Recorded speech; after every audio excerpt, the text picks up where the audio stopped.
बताइए कॉजेज में पहला कॉजेज आपने बताया कि ओवर पॉपुलेशन है ना। हमने कल ही क्लियर कर दिया था कि पॉपुलेशन किसी तरह की कोई समस्या नहीं होती है, क्योंकि चार तरह के संसाधन आपने पढ़े हैं, इसमें से मानव भी एक संसाधन है। तो पॉपुलेशन कभी भी किसी समस्या का कारण नहीं बनता है। समस्या का कारण क्या बनता है? Over population. तो पहला कारण अनएम्प्लॉयमेंट। अच्छा, हम चाहे तो ना इसको कैटेगराइज भी कर सकते हैं, सोशल कॉजेज, इकोनॉमिक कॉजेज, हाँ सोशियो इकोनॉमिक, इस तरह का हम बना सकते हैं। लेकिन हम उसको मेंस में लिखते समय बनाएं, यहाँ पर एक तरफ से एक लाइन बना लें कि कौन कौन से कॉजेज हैं। तो पहला कॉजेज क्या है? पहला है ओवर पॉपुलेशन। लिखते चलिएगा हमारे। बिल्कुल। तो ओवर पॉपुलेशन पहला कारण है, और ओवर पॉपुलेशन के कारण से क्या हो जाएगा? लैक ऑफ अपॉर्चुनिटीज हो जाएगा।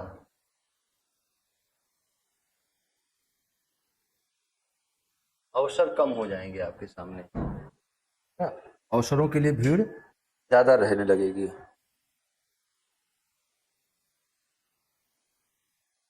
है ना। तो पहला कारण तो हमको क्या मिल गया कि हमारी पॉपुलेशन बहुत ज़्यादा है, जनसंख्या बहुत ज़्यादा है।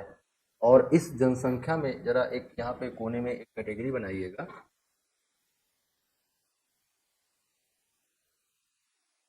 ऐसे लिख, पॉपुलेशन,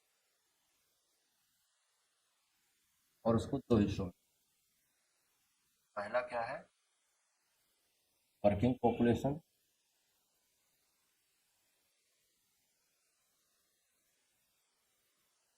पहला बनाइएगा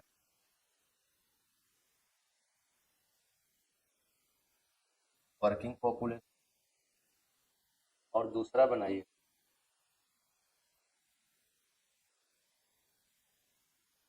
डिपेंडेंट।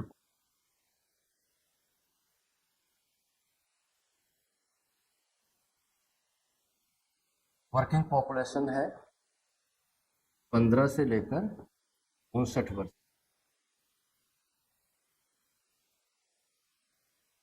और डिपेंडेंट पॉपुलेशन का दो समूह है, 0 से लेकर 14 वर्ष, और 60 से लेकर, हम कुछ नहीं, 60 से लेकर कोई कहाँ तक जिंदा रहेगा का कोई भरोसा नहीं है।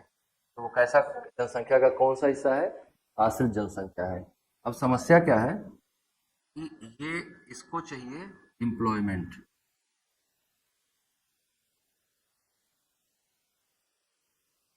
रोजगार चाहिए इसको, और इस वाला को क्या चाहिए? सोशल असिस्ट, सामाजिक सहायता चाहिए। जैसे आप ये समझो कि 0 से 14 साल के बच्चे को शिक्षा चाहिए, न्यूट्रिशन चाहिए, उस कैसे उसका जीवन और बेहतर बने इसके लिए प्रयास किए जाने चाहिए। और 60 से ऊपर के आदमी को पेंशन चाहिए, और उसको मेडिकल फैसिलिटीज चाहिए, और इस तरह की सुविधाएं चाहिए जिससे वो अपने बुढ़ापे को सही से एंजॉय कर पाए। तो ये जो दोनों ही हैं, इनको तो मान लो कि सामाजिक सहायता कार्यक्रम चाहिए, और सरकार से बहुत सारे तरह के सहायता की उम्मीद करते हैं। और ये वाला हिस्सा जो है, ये काम चाहिए होता है इसको। और हमारे यहाँ पॉपुलेशन का जो सबसे बड़ा हिस्सा है वो क्या है? हम डेमोग्राफिक डिविडेंड की सिचुएशन में है ना, तो हम क्या कहते हैं? Demographic dividend. मतलब ये है कि हमारे पास जनसंख्या की अधिकता तो है, लेकिन उसमें एक अच्छी बात क्या है कि वो जनसंख्या में काम करने वाले लोगों की संख्या सबसे ज़्यादा है। तो उनके लिए क्या चाहिए? उनके लिए अवसर चाहिए, है ना। और अवसर कैसे निर्मित किए जा सकते हैं? By the skill development, the education, है ना। तो दूसरा कारण हमारे यहाँ अनएम्प्लॉयमेंट का क्या है? एजुकेशन सिस्टम जो है वो अप्रोप्रिएट नहीं है ना। अनअप्रोप्रिएट एजुकेशन, ये एक बहुत बड़ी समस्या है। तो एजुकेशन सिस्टम अप्रोप्रिएट है, और एजुकेशन सिस्टम नॉलेज पे बल दिया जाता है, नॉलेज ओरिएंटेड एजुकेशन, जबकि इसको होना कैसा चाहिए? Skill oriented. हम ये नहीं कह रहे हैं कि नॉलेज की जरूरत नहीं है, स्किल के साथ साथ आप ऐसे प्लस कर दें, स्किल भी चाहिए, मतलब नॉलेज भी चाहिए, क्योंकि नॉलेज के बिना स्किल किसी काम की नहीं है, वो फिर अच्छा नहीं होगा। ज्ञान तो हमें चाहिए ही चाहिए। हम हमारी जो एजुकेशन सिस्टम है उसमें या तो हम नॉलेज ओरिएंटेड हैं और या तो स्किल ओरिएंटेड हैं। जहां हम स्किल ओरिएंटेड हैं वहां नॉलेज का ध्यान ध्यान नहीं रख रहे हैं, और जहां नॉलेज ओरिएंटेड है वहां स्किल का ध्यान नहीं रख रहे हैं।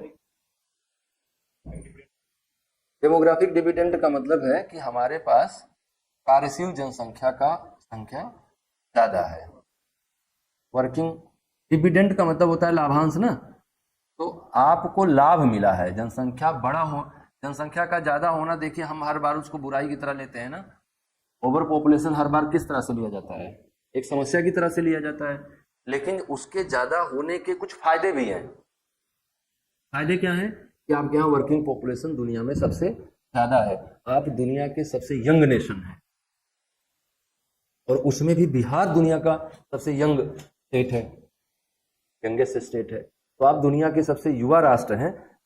ये जानकर आपको हैरानी, आपको जानकर खुशी होनी चाहिए, लेकिन समस्या ये है कि आपका नेतृत्व दुनिया के सबसे वृद्धतम नेतृत्व में से एक है। 74 साल, 75 साल, 80 साल के नेता हैं आपके। ऑन एन एवरेज आपके जो मिनिस्टर्स हैं उनकी एज 70 साल के ऊपर जाएगी, ना 70 के ऊपर जाएगी, आप जोड़ के देख लीजिए। तो जितने मंत्री हैं उनकी उम्र को उनकी संख्या से भाग देके देखिएगा तो 65-66 के ऊपर ही जाएगा वो, और वो नेतृत्व कर रहे हैं दुनिया के सबसे युवा देश का।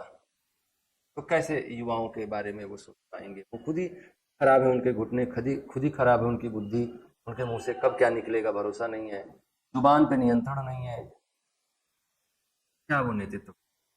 आप सोचो कि कैसा विडंबना है इस देश में कि 60 साल में आप क्लर्क के पद से रिटायर कर दिए जाते हैं, ये कहते हुए कि आप मानसिक और शारीरिक रूप से इस पद से जुड़ी हुई योग्यताओं के निर्वहन के लायक अब नहीं रहे, क्लर्क के काम करने के लायक अब आप नहीं रहे, क्योंकि आपकी उम्र ज्यादा हो गई है मानसिक रूप से भी और शारीरिक रूप से। लेकिन 74 साल की उम्र में आप प्रधानमंत्री बन, 60 साल की उम्र में आप क्लर्क नहीं बन सकते, लेकिन 74 साल की उम्र में आप प्रधानमंत्री बन सकते हैं।